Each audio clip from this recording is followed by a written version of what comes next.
Okay, good morning from a very chilly Tamboti this morning. We managed to wake up on time today, thank goodness, but we just wanted to catch the last sunrise here. We are on our way to Skukuza now. We're just finishing up the packing and then we'll be on our way. It's quite a drive, so we want to just get on the road and go. Hopefully we see some cool stuff on the way, but our goal is just to get to Skukuza because we have to set up our first camp today. Let me show you around our safari tent. We stayed in the luxury safari tent at Tamboti and we stayed in tent number 34. So let me show you. So as you walk up, beautiful bright area. We got such a beautiful view of the riverbed. We had buffalo yesterday. We've seen the elephants very closely. Actually, the elephants were on the riverbed, which was amazing. And then of course we had the hyenas again every night. We had the badgers come back, obviously, the genets, and the monkeys were a little bit annoying, but that's all good. So you come up here, just the name of the game when it comes to living in the bush. Okay, so we've got a little view deck, little dining area. A very chilly Scott. Is quite cold this morning. It's very cold this morning. We're just ready to go with that, and then this is a little kitchenette area. Pretty basic, but it's all you need, which is great. And then everything, they've done a great job at like keeping everything locked up, like, but the monkeys and the baboons just outsmart us every time. So yesterday we had the monkey come to visit and raided our cupboard. You can see like his little paw prints everywhere, and he managed to do that. He just managed. We even had this wire around it and he still managed to get in. So we found all of our goods packed inside the tent by the maid. So that was really nice of her. But he got our sweet potatoes and our white bread. Luckily that was it. So I feel like we were pretty lucky compared to some. And then you just walk into a tent. You've got the two beds. I'm guessing that's a sleeper couch. I think 3 people can stay in here at a time. And then just like a little closet area, some spare bedding, and then a shower. Nice and, I mean, it's very comfortable. A basin, and then a toilet. That's it. And I guess, and everything inside is like completely bug and animal proof, which is awesome. We never have to worry about that. Very comfortable stay. Got a fan for summertime. Very comfortable. It was really great staying here. But now we're off to camp for the rest of our trip, so we're very excited about that.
We wouldn't have spotted it if someone else didn't come, but there's 2 cheetahs, but so far in the distance.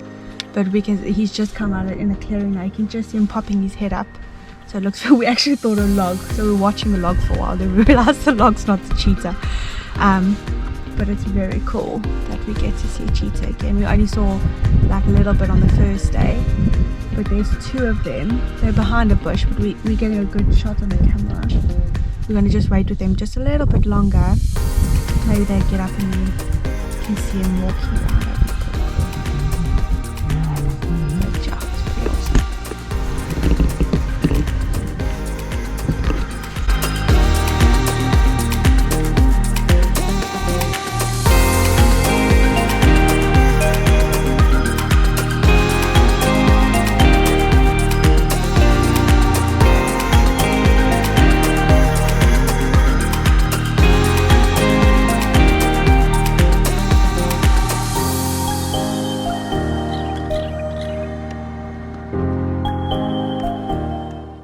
Although this was a different fish eagle at a new location, it didn't fail in putting on a show.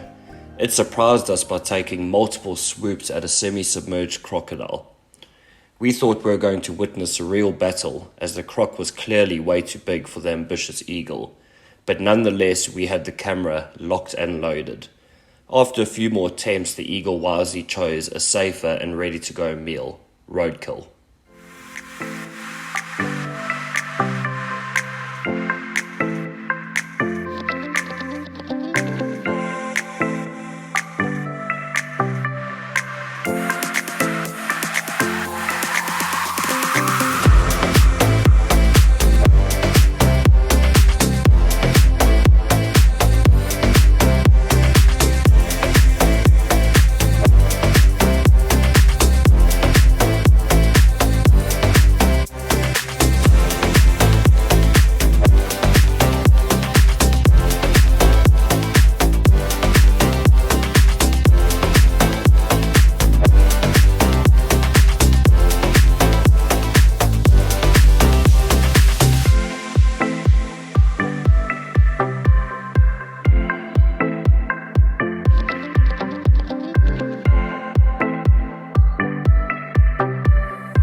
We've got to this next sighting but are really struggling trying to see what everyone's looking at. It could be a cheetah or it could be a leopard, we're not sure.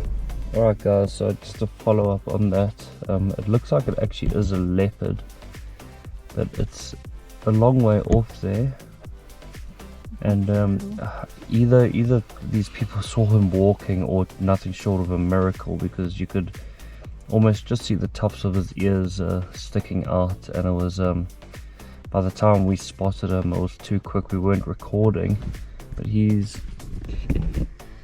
is way out there, up by that bush out there, which is not a very good sighting, and it becomes a game of patience. If you're willing to sit and wait for him to come out, that's fine, and you might get lucky, or he might snooze there until sometime tonight. So yeah, sometimes you got to weigh up your options. Okay, we are here at the, I believe it's the Tshokwane Picnic Site. Excuse my mispronunciation. And we're gonna cook up a little bit of brekkie. So we've got our trusty safari chef here. Great little product with lots of different means to cook your meals. And what we're going to cook today, we commonly know as what, at least it's a version of bubble and squeak.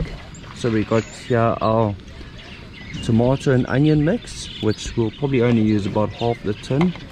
And then what makes it bubble and squeak is using all the leftovers. So that's leftovers from last night and yesterday's lunch. That's all just been chopped up and put in there. There are different versions of the bubble and squeak. I know I used to do it as like a big scrambled egg mix, but we're going to skip the eggs today, and we're just going to have a concoction on a bit of toast, and you can watch how it goes.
lineup of cars was definitely an indication that we were in the renowned Skukuza area, which is always busier due to the much higher chances of seeing the Big Five. Although not always fun having to share a sighting with this many vehicles, it is still so exciting anticipating what everyone has spotted as you approach the lineup. It took a while for us to first spot them, but we soon discovered how special the sighting was going to be. It was pretty tough to get good footage as they were quite hidden, but we managed to capture some of it. We spent a good amount of time at the sighting just soaking it all in.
Evening guys, so we finally made it to Skukuza this afternoon. Not too bad, I think around 1:30 we made it here. Yeah, we covered about 100 k's. Yeah, just over like, I think it was 130 k's we did today. Yeah. But we did it in good time. Yeah. Much better, way better than I thought we would. And then we started setting up camp, which it was our first time, so it took us a while, I think about 2 hours, which will get better. We had to try to figure out how to set up a whole gazebo, which was had never done. So we just spent the whole afternoon setting up, getting acquainted and everything, and then we're just waiting for our neighbor. So we're actually on a site, on somebody else's site for the night, because it was actually quite difficult to find a campsite here. It's pretty quite full. So we're just kind of sharing a campsite right now with someone. They were very kind enough to let us stay on the site because they leave tomorrow morning. So we'll kind of spread out once they've left. So we don't have the bra tonight, so we are safari chefing.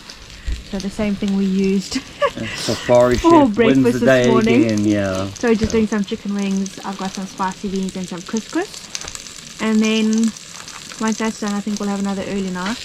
We want to get out and like be waiting at the gate to get out tomorrow morning.